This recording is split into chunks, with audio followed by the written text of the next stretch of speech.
하나님의 말씀대로 사는 삶이 쉬울까요? 어려울까요? 어렵죠. 오늘도 하나님께 예배드리려고 문 밖을 나서 보니 어떻습니까? 온 세상이 눈으로 뒤덮여서 발 한 걸음도 떼기 힘든 상황이 우리 앞에 펼쳐졌습니다. 하나님의 말씀대로 사는 삶은 참으로 쉽지 않은 것 같습니다. 왜냐하면 우리 안에는 늘 어떠한 두려움이 있기 때문이죠.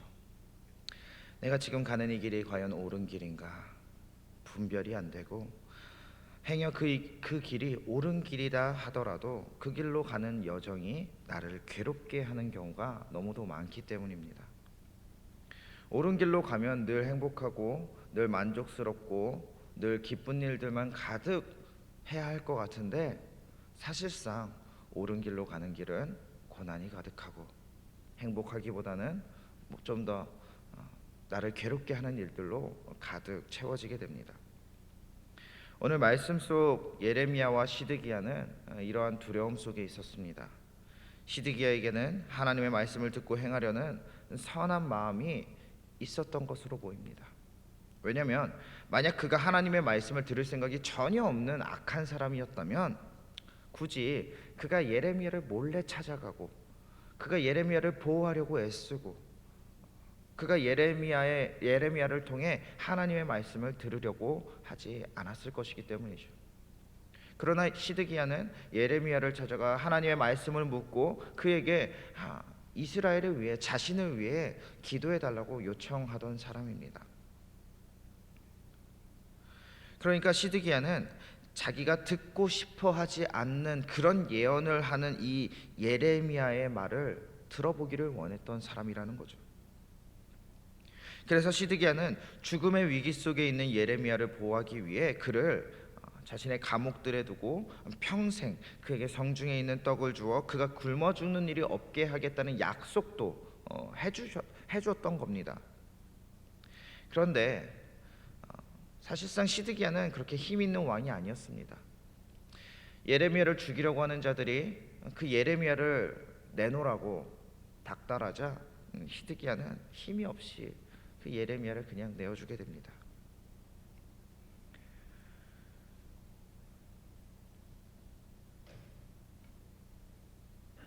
사람들은 시드기야를 이해하지 못했습니다. 친바벨론적인 선포를 하고 그렇게 자기 백성들에게 바벨론에게 항복하라고 하는 예레미야를 죽이려고 하는 사람들로 세상은 가득했습니다. 그 대표적인 사람으로 오늘 스바랴 바수훌이 등장하는데, 이들은 예레미야의 선포를 사탄의 메시지로 듣고 그를 죽이겠다는 마음으로 시드기야 왕에게 예레미야를 요구합니다. 그리고 그를 구덩이에 다시 집어넣죠. 당시에 구덩이에 있던 감옥은 어떤 곳이었냐면, 하늘이 뻥 뚫려서 비가 오면 거의 목까지 비가 차오르고 낮에는 뜨거운 태양빛이 자신을 괴롭히는 그런 감옥이었습니다. 그런 감옥에 예레미야를 두고 먹을 것도 주지 않았던 것으로 보입니다. 그러니까 이 예레미야가 죽기 직전까지 갔던 것이죠. 이 소식을 들은 시드기야는 그를 구출할 계획을 세우고 몰래 이 예레미야를 찾아갑니다. 그 시드기야는 예레미야에게 다시 한번 묻습니다. 하나님이 나에 대해 하신 말씀이 있느냐? 그리고 예레미야는 이전에 했던 이 선포를 그대로 다시 시드기야에게 읽습니다. 그런데 이렇게 예레미야를 보호하고 하나님의 말씀을 듣고자 했던 시드기야는 왜 예레미야의 그 말에, 그 하나님의 말씀에 순종하지 않았을까요? 시드기야에게는 두 가지 선포가 들려왔습니다. 하나는 바벨론에게 항복하고 순순히 잡혀가라는 예레미야의 선포였고, 또 다른 하나는 이스라엘은 절대 망하지 않을 것이다. 하나님이 이스라엘을 보호하셔서 평안할 것이다. 이 바벨론이 물러갈 것이다 라고 하는 이 거짓 선지자들의 선포였습니다. 비율적으로 거짓 선지자들의 선포가 훨씬 많았겠죠. 왜냐하면 그들의 선포는 사람들이 듣고 싶어 하던 선포였기 때문이죠. 대다수의 사람들이 옳다 하는 것과 소수의 사람들이 옳다고 하는 것 중에 그런 소리가 우리에게 동시에 들려온다면 여러분 같으면 어떤 목소리에 더 귀를 기울이실 것 같습니까? 시드기야는 다수의 목소리에 귀를 기울입니다. 백성들이 원하는 소리에 귀를 기울입니다. 우리도 이럴 때가 있습니다. 무엇이 하나님의 말씀인지 분별하지 못하고 있을 때 끊임없는 기도와 말씀 묵상으로 그 문제를 바라보고 그 문제에 대해서 분별하고 해결하려는 그런 노력을 하기보다는 사람들이 더 옳다고 여기는 것들, 사람들이 맞다고 이야기하는 것들, 그것들을 선택하며 내가 옳은 선택을 했다고 여기는 때가 있다는 것이죠. 근데 문제는 그럴 때 우리는 하나님께서 아무리 우리에게 말씀을 선포하시고 아무리 우리에게 사람들을 보내주시고 여러 환경과 여러 상황들을 우리에게 마주하게 하셔도 도무지 우리가 하나님의 음성을 듣질 않는다는 겁니다. 왜냐하면 두려움에 빠져 있기 때문이죠. 틀린 선택을 할 수도 있을 것 같다는 두려움, 이게 과연 하나님의 음성인지 모르겠다는 그 두려움, 내 음성인 것 같다는 그 두려움, 분간되지 않는 그 두려움 속에서 우리는 하나님의 음성을 듣지 않으려고 할 때가 있다라는 거죠. 그런 두려움 속에서 하나님의 자녀된 우리는 어떤 선택을 해야 하는 것일까요?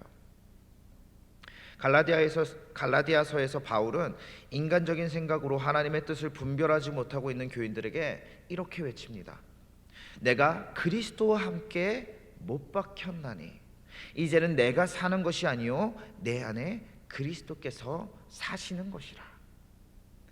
우리의 두려움은 굉장히 인간적인 곳에 있습니다. 실패할 것 같은 두려움, 내가 틀렸으면 어떡하지 하는 그 걱정하는 두려움, 나의 선택으로 나만 망하는 것이 아니라 나와 연관된 사람들, 수많은 사람들이 나 때문에 생명을 잃을 것 같은, 그들이 나 때문에 똑같이 괴로움을 당하고 실패할 것만 같은 그 두려움, 그곳에서 우리는 불안에 떨고 두려움에 떤다라는 거죠. 그때 우리가 취할 수 있는 방법은 내 생각을 잠시 내려놓는 겁니다. 내 개인적인 생각, 내가 합리적으로 여기는 것들, 그런 모든 것들을 내려놓고 하나님의 음성에 잠시 귀를 기울여 보는 겁니다. 기도를 하고 말씀을 묵상하며 하나님이 지금 나에게 과연 어떤 말씀을 주시고 계시는지 총력을 다해 들어보려고 애써야 한다는 것이죠. 내 인간적인 생각을 십자가에 못 박지 않고는 우리는 절대 하나님의 뜻대로 살아갈 수 없는 존재들이기 때문입니다. 우리 안에 있는 그 죄성이 우리를 어디로 이끄냐면 인간적인 방향, 악한 방향, 죄가 가득한 방향으로, 어둠을 향한 방향으로 우리를 이끌고 있기 때문에 내 안에 있는 내 생각, 내 안에 있는 나를 죽여내야만, 나를 십자가에 못 박아내야만 우리는 그리스도께서 내 삶 가운데 역사하시도록 만들 수 있다는 겁니다. 시드기야에게 예레미야의 말씀이 들어갔을 때, 하나님의 말씀이 그에게 들어갔을 때 그는 고민했을 겁니다. 그동안 예레미야의 행적을 보면 어떻습니까? 그는 자신의 어떤 안위를 위해서 일하던 사람이 아닙니다. 사람들의 어떤 기대에 부응하기 위해 말씀을 선포하던 사람이 아닙니다.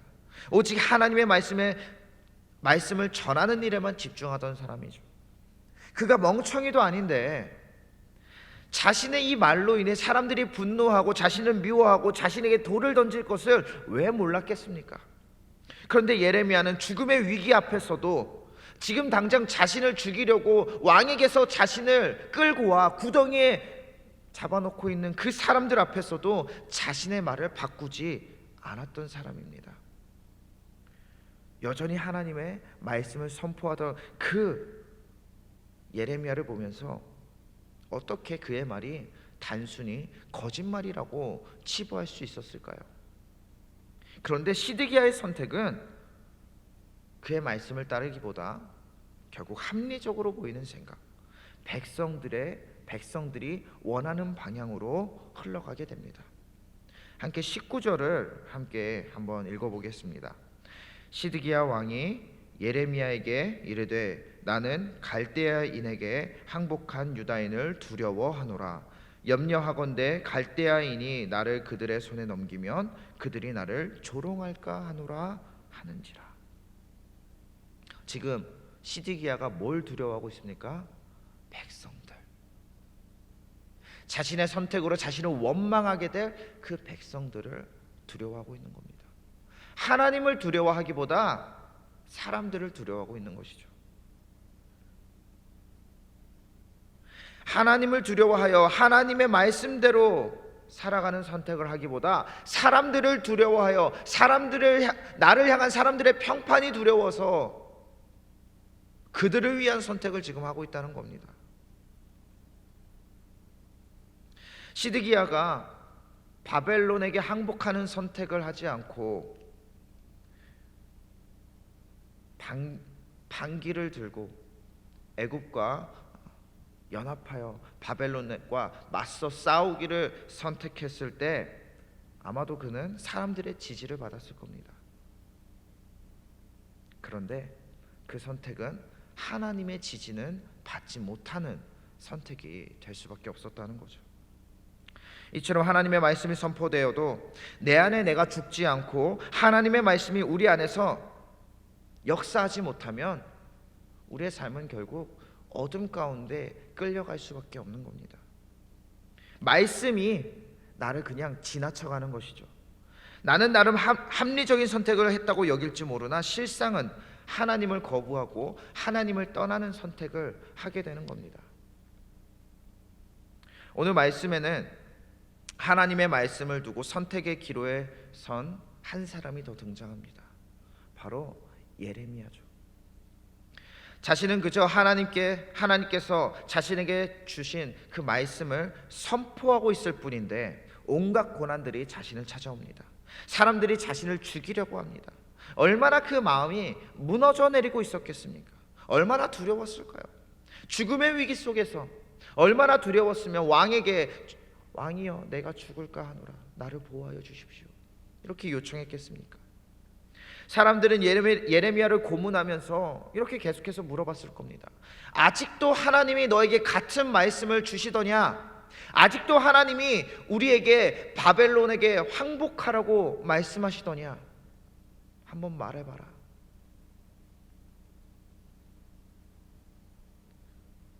예레미야의 말이 달라지기를 기대하며 묻던 것이죠.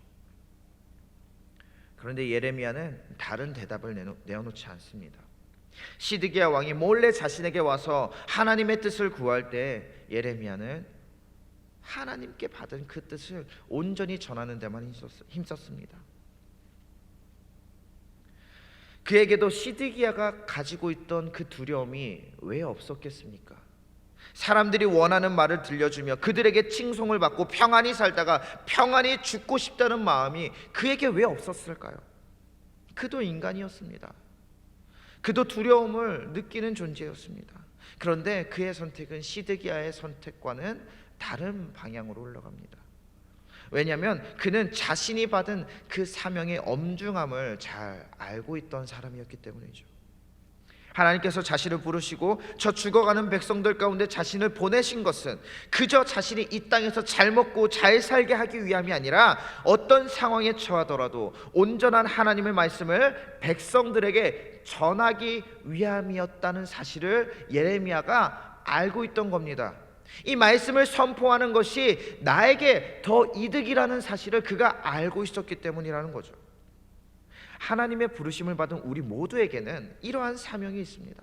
하나님께서 우리에게 명령하신 것들이 있습니다. 하나님께서 우리에게 하라고 하신 것들이 있습니다.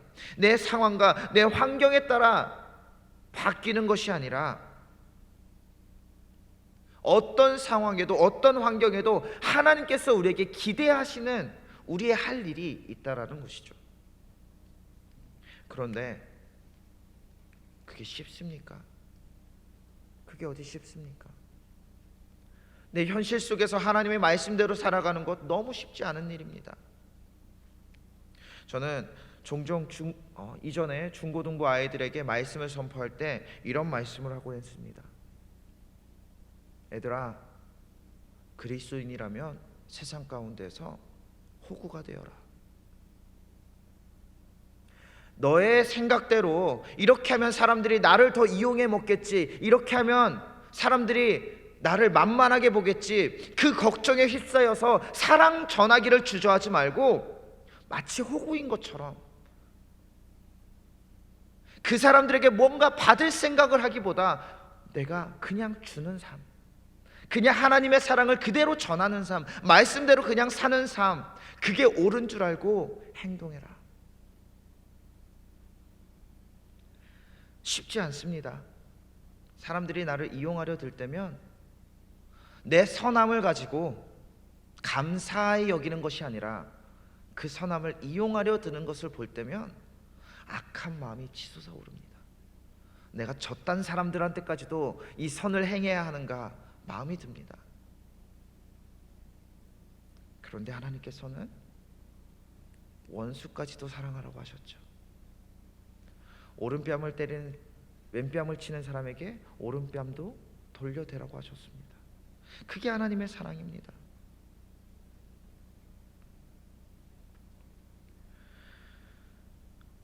우리에게는 계속 불편한 생각들이 찾아옵니다. 이 말씀대로 살지 않으면 좀 더 편해질 텐데, 이거 좀만 융통성 있게 지키면 내 삶이 조금 더 평안해질 텐데, 그냥 포기하면 잘 살 수 있을 것 같은데, 이런 생각이, 이런 두려움들이 우리에게 계속 찾아오는 것이죠. 그런데 우리가 그 두려움 안에 계속 서 있게 되면 우리는 절대로 하나님의 말씀대로 살아갈 수가 없습니다. 하나님의 뜻이, 하나님의 말씀이 내 안에 거할 수가 없습니다. 두려움에서 벗어나지 못하면, 나를 십자가에 못 박지 못하면 우리는 결국 시드기야와 똑같은 선택을 하게 되는 것이죠. 예레미야가 이 모든 일들을 감당할 수 있었던 이유는 그가 모진 환경 속에서도 하나님 말씀, 하나님께서 계획하시는 일들을 그가 기억할 수 있었기 때문입니다.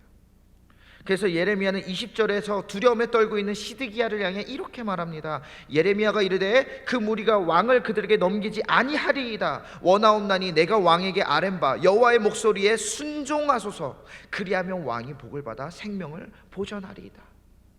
이 모든 말씀을 지금 알고 있는, 이 역사가 모두 흘러서 이 사실을 이미 알고 있는 우리는 어떻게 생각합니까? 시드기야에 대해서 조금만 더 마음을 돌려서 하나님의 말씀대로 바벨론에게 항복하지, 그러면 그 인생이 편해졌을 텐데, 우리는 그렇게 생각하죠. 왜요? 그 결과를 알고 있기 때문입니다. 예레미야는 믿음으로 그 결과를 알고 있었습니다. 그렇기 때문에 믿음으로 선포할 수 있었던 겁니다. 믿음으로 그렇게 살 수 있었던 겁니다. 자신의 결과가, 자신의 인생의 결과가 하나님을 순종할 때 나에게 주어지는 그 복이 어떤 것인지 그는 믿음으로 알았기 때문입니다. 우리가 사명을 감당할 수 있는 이유, 우리가 오늘 이 시간 어떤 상황과 어떤 환경 속에서도 하나님께 순종할 수 있는 그 원동력은 믿음입니다. 오직 믿음입니다. 오직 믿음으로 하나님께서 나에게 주실 것을 확신할 때만이 우리가 말씀대로 살아갈 수 있는 겁니다. 확신하지 못한다면, 믿음이 없으면 우리는 절대 그렇게 살 수 없죠. 시드기야처럼 두려워할 겁니다. 내가 이 선택을 했는데 틀렸으면 어떡하지? 하나님의 말씀이라고 해서 이렇게 나아갔는데 그 결과가 나쁘면 어떡하지? 이 걱정에 휩싸여서 하나님의 말씀대로 살 수 없는 겁니다. 그런데 믿음이 있으면요, 하나님께서 나를 절대 버리지 않으시고, 하나님께서 나를 도우실 것이고, 하나님께서 나를 위한 천국을 예비해 놓으셨다는 그 확실한 믿음이 우리에게 있으면 우리는 담대해질 수 있는 겁니다. 두려움을 이길 수 있는 것이죠. 하나님께서 우리에게 예레미야처럼 각자의 사명을 주셨습니다. 어떻게 살아가야 하는지, 무엇을 해야 하는지 다 말씀해 주셨습니다. 사랑을 전하라고 하셨습니다. 그런데 우리 마음 가운데 두려움이 있죠. 그 두려움 믿음으로 떨쳐낼 수 있기를 바랍니다. 그 너머에 있는 하나님을 바라볼 수 있기를 바랍니다. 당장에 나를 짓누르는 세상의 현실 앞에서 이 현실을 바라보기보다 하나님을 기억하는 삶을 살 수 있기를 바랍니다. 나의 합리적인 생각, 여러 상황과 여러 여건들, 그 것들 앞에서 무너지지 않고 하나님은 과연 지금 나를 보며 어떻게 생각하고 계실까? 그 하나님의 마음과 하나님께서 나를 통해 행하실 그 능력을 생각할 수 있기를 바랍니다. 그리스도인의 진짜 멋있는 삶은요, 그럴 때 생겨납니다. 그리스도인의 진짜 멋있는 삶은 세상보다 더 강하신 그 하나님을 믿는 믿음에서 시작합니다. 그렇게 오직 하나님을 향한 믿음으로 오늘도 담대하게 세상을 이기고 하나님께 순종하는 삶을 이루어내는 저와 여러분 될 수 있기를 주님의 이름으로 축복합니다. 함께 기도하겠습니다. 오늘도 우리의 삶을 주관하시고 우리에게 말씀하시며 우리에게 사명을 주시는 하나님 아버지, 우리가 마주하는 여러 어려운 상황들 속에서도 오직 하나님의 말씀에 순종하는 지혜와 능력을 우리에게 더하여 주시옵소서. 매일 주님께 엎드려 기도하며 말씀으로 우리의 마음과 생각을 무장함으로 담대하게 세상과 싸워 승리하는 우리가 되게 하여 주시옵소서. 세상은 자꾸만 우리를 두렵게 합니다. 우리를 혼란스럽게 하고 우리를 현혹합니다. 하나님께 순종하는 우리를 괴롭히고 세상의 논리를 가지고 하나님의 일을 판단하게 만듭니다. 주님, 그러나 우리에게 성령의 지혜를 더하여 주시옵소서. 성령의 지혜를 주셔서 오직 하나님의 음성에만 집중하고 나의 생각, 다른 사람들의 어떤 외침에 흔들리지 않게 우리의 마음을 붙들어 주시옵소서. 우리를 괴롭게 하는 병마와 싸워 승리하게 하시고 우리를 괴롭게 하는 여러 문제들을 주님께 올려놓고 주님의 방법으로 일하게 하여 주시옵소서. 그래 우리의 모든 그러한 순종을 통해 하나님 홀로 영광받아 주시옵소서. 우리를 통해 이 세상에 성령의 놀라운 빛이 가득 흘러나오게 하여 주시옵소서. 오늘도 함께 하시며 우리의 모든 간구를 들으시는 우리 주 예수 그리스도의 이름으로 간절히 기도하옵나이다. 아멘.